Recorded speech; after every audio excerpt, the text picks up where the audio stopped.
Michael Hudson mengajar di Peking University di tahun 90-an di mana hampir semua politbiro adalah muridnya. Setelah itu, ide radikalnya dikembangkan oleh para muridnya dengan jauh lebih efektif ketimbang teorinya di awalnya. Apa yang dilakukan oleh Cina di awal mempraktekkan New Economic Model yang sangat anti-mainstream, di mana arus mainstream adalah ikut IMF. Mereka anti sekali. Yang mereka lakukan adalah permainan yang sangat cantik dengan menggunakan dua istilah halus pada awalnya, pada dua benda yang berbeda. Benda itu adalah apa? Uang. Mereka menyebut renminbi di dalam negeri dan yuan di luar negeri. Mereka menyebutnya. Padahal yang aslinya renminbi itu benar uang sendiri dan yuan adalah uang sendiri. Maksudnya begini, renminbi itu dicetak berdasarkan proyek, sementara yuan dicetak, diprint berdasarkan aturan IMF, yaitu ada dolar, surat berharga atau gold atau emas. Strategi membeli bond surat hutang negara Amerika oleh Cina adalah strategi pengelabuhan. Surat hutang tadi jadi kunci pentingnya kekuatan pengaruh. Kita akan bicarakan hal itu di chapter khusus lainnya. Kembali ke renminbi. Semua proyek yang dibangun adalah sektor produksi, penyedia kebutuhan pasar dunia. Dan sejak tahun 1980 terus dikawal dengan ketat print renminbi tersebut. Lalu bagaimana Cina menguatkan nilai yuan? Ini kita harus mengambil pelajarannya. Begini ilustrasinya. Kita, negara Indonesia, sepakat akan meningkatkan nilai rupiah. Maka kita menggunakan platform bernegara yang namanya Spice Road atau Spice Road Initiative.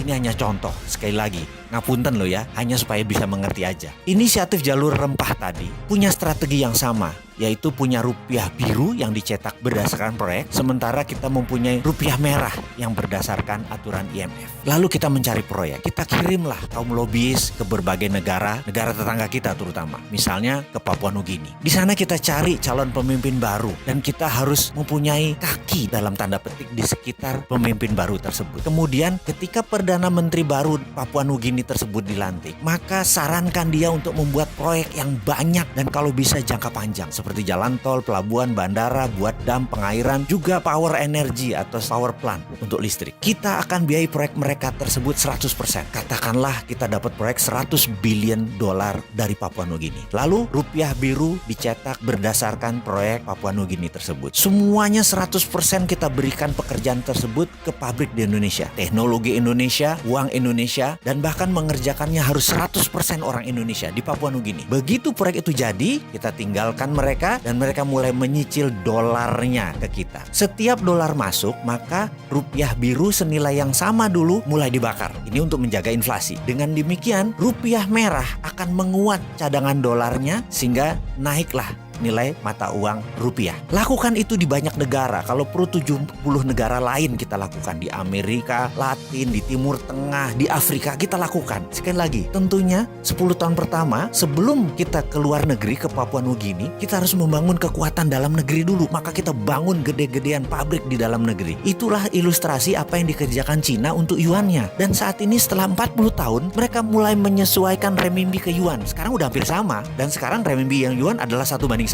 Bukan seperti dulu. Banyak negara sudah menjadi penambah kekuatan nilai yuan. Udah 70 negara. Untungnya Indonesia tidak kena program itu. Beda lah, Indonesia lebih pinter. Jadi itu urusan kita dengan Cina. Sekarang ke depan bagaimana? Kita sekarang mau meniru Cina. Gak apa-apa. Yuk cetak rupiah biru. Betul kan?